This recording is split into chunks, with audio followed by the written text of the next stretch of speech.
Assalamualaikum. Sesuai janji, kali ini testimoni terkait praktek fasting 3 kali 24 jam saya yang pertama. Yang belum tahu soal model ini, silahkan aja cek video yang lalu. Intinya 3 kali 24 jamnya ini bukan setara 72 jam yang ngedur terus-menerus. Tapi di tengah-tengahnya itu diantarai 2 kali buka dalam durasi pendek sekitaran 30 menit. Jadi, sekitar 8 hari setelah lebaran saya praktek ini. Dan ternyata apa coba hasilnya? Yang praktek pertama itu rada kurang memuaskan. Atau boleh dibilang nggak optimal lah. Nanti saya rincikan permasalahannya. Intinya, kalau secara syariah ini puasa syawalan biasa. Habis Ramadan terus syawalan. Gelombang pertama 3 hari berturut-turut. Gelombang kedua selang seminggu kemudian 3 hari berturut-turut lagi. Pas deh tuh 6 hari seperti lazimnya.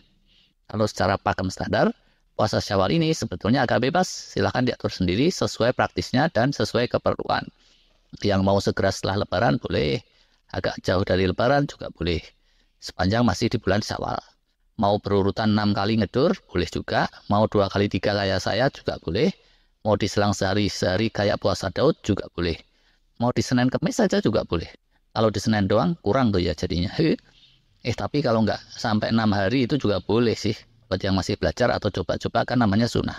Lebih baik daripada tidak sama sekali. Walau secara standarnya itu 6 hari. Tapi dari 6 itu juga nggak ada yang bilang nggak boleh. Caranya itu standar saja, kayak puasa Ramadan yang tipikal. Tapi kalau nggak pakai sahur atau sahurnya sekedar minum air tawar, ini kelasnya jadi extended fasting, bukan sekedar intermittent fasting yang di bawah 20 jam. Gimana rasanya? Ini baru pertama kali nih saya syawalan dengan pola 3 hari berturut-turut dan sahurnya cuma minum air tawar. Ternyata ini terasa lebih intens, mantep nih. Tahun lalu saya syawalannya model extended fasting juga, tapi diseling sehari-sehari seperti puasa Daud. Ternyata kalau berturut-turut 3 hari itu benar kata orang-orang tuh, lebih intensnya itu kerasa. Apakah ada dramanya? Sinetron sih kalau drama. Mungkin kalau sifatnya itu ujuk-ujuk bisa ada dramanya tuh ya karena intens. Tapi karena sebelumnya udah sebulan intermittent fasting puasa Ramadan, jadi relatif pembiasaan udah jalan, nggak ada dramanya apa-apa. Apakah kerasa enak di badan? Nah, enak-enak aja sih. Pas puasanya, badan kerasa anget, lebih dari biasanya. Kerasa enteng juga. Bobot juga agak turun, tapi dikit banget.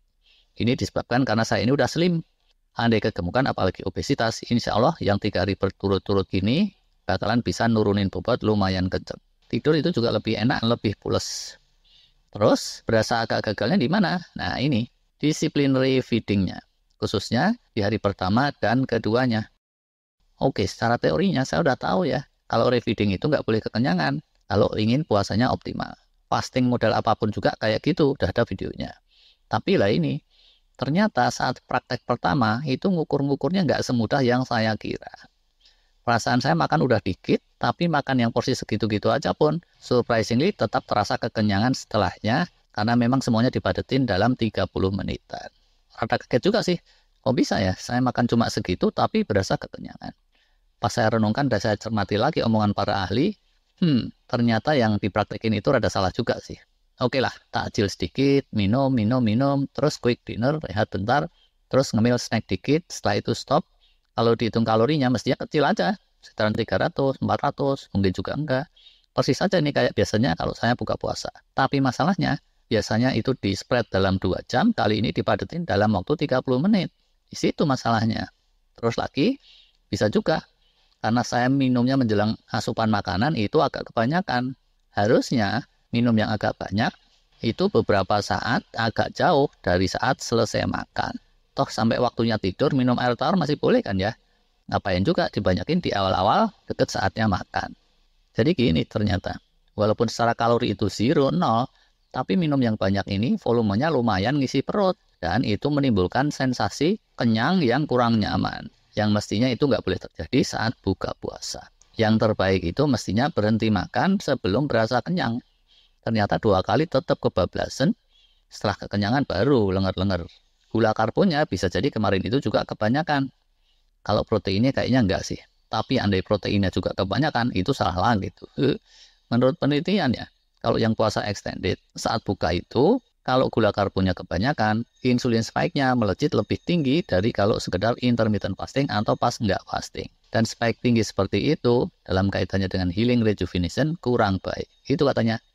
Terus yang nggak memuaskan lagi, itu secara psikisnya. Begitu di setel, kesempatan makannya cuma 30 menitan, itu secara psikis kok terus muncul perasaan kayak diburu-buru gitu deh. Kayak orang sahur, telat bangun, udah deket ke waktu imsak. Padahal ya, menurut para ahli kan makan itu nggak boleh sambil kemurungsung, nggak boleh keburu-buru kayak gitu. Mestinya itu rileks aja. Wong diwajibkan secara syariah juga enggak. Ada target-target penelitian ilmiah juga enggak. Ngapain kok jadi sepaneng? Tapi ya, rasa kayak gitu tuh ternyata muncul begitu saja. Mungkin karena baru pertama kali. Jadinya, setelah direnungkan lagi, kayak ada perasaan kurang puas gitu deh. Terus, sebenarnya kan gini ya. Ada yang kurang sempurna, tapi kalau secara kesehatan oke-oke saja, pastinya nggak apa-apa dong ya. Nah, di sini permasalahannya. Kalau secara kesehatan oke aja, memang itu tetap bagus sih. Tapi saya ini 2 hari setelah mempraktekin yang 3 hari berturut-turut, terus malah jadi bersin-bersin hebat, sekaligus ada terasa sakit tenggorokan. Apa yang terjadi secara detail saya juga nggak tahu persis. Tapi kalau kita extended fasting yang benar, biasanya itu daya tahan tubuh kan jadi solid mantap. Dan bukannya ringkih kayak gitu. Jadinya saya terus mengambil kesimpulan sendiri bahwa extended fasting yang 3 hari berturut-turut saya praktekin masih kurang optimal.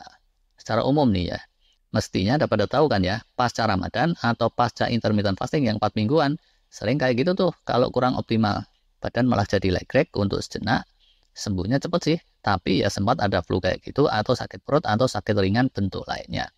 Penyebabnya entah karena nggak jaga tidur, banyak begadang, atau karena secara spiritual psikis agak ada kegalauan, atau refeedingnya, asupan-asupan saat lebarannya, itu kurang disiplin. Kalau perasaannya saya ya, yang kemarin itu, saya psikisnya rada kurang mantap, keduanya refeedingnya rada kebablasan itu tadi. Kalau tidur sih enggak kayaknya. Walau begitu, itu bersin-bersinnya cuma sekitaran 2-3 hari aja, habis itu oke lagi. Dan selang 7-8 hari setelah selesai praktek 3 hari yang pertama, udah siap lagi untuk meraktekin 3 hari yang kedua di tengah bulan Syawal. Alhamdulillah sih, kalau praktek yang kedua itu lebih rileks, secara psikis lebih dapet, dan refeedingnya juga udah belajar dari yang pertama lebih oke. Tapi tetap aja ngukur-ngukurnya itu masih belum beneran pas. Wajar sih mestinya, namanya juga baru praktek 2 kali kan ya. Insya Allah kedepannya kayaknya saya mau jadiin ini semacam rutinitas gitu deh. Puasa 3 hari berturut-turut setiap bulan, tapi demi agar sesuai pakem dipasin aja di tengah bulan, yaitu tanggal 13, 14, 15 kalau menurut kalender Hijriah, atau biasa disebut Ayamul Bid. Mungkin sebagai pembanding ya, musim lebaran setahun sebelumnya saya meraktekinnya itu selang sehari seperti puasa Daud alternate day fasting. Dan kalau tahun lalu itu hasilnya solid, mantap, oke semua. Bahkan ada 1 kali yang terakhirnya itu saya praktekin water fasting sampai 36 jam. Dulu udah ada videonya. Tetap oke aja, mantap. Cuma ya waktu itu berasa tidak seintens yang tahun ini. Mana di antara kedua pendekatan yang lebih bagus? Apakah yang alternative fasting, selang sehari model puasa Daud, ataukah yang 3 hari berturutan, seperti Ayamul Bid? Walau alam, saya belum bisa menyimpulkan. Mestinya, ini bisa beda-beda untuk setiap orang, dan tergantung lagi sasaran apa sebenarnya yang ingin dituju. Kalau ingin sekedar yang agak moderat, demi ngancengin healing pasca Ramadan, bisa jadi yang selang sehari itu paling pas. Tapi buat yang mau rejuvenation-nya dan perlu lebih intens, bisa jadi yang selang sehari itu masih terlalu ringan dan perlu yang 3 hari berturutan. Silahkan aja para penonton sekalian komen kalau ada pendapat lain. Oke deh, testimoni kali ini segini dulu. Terima kasih.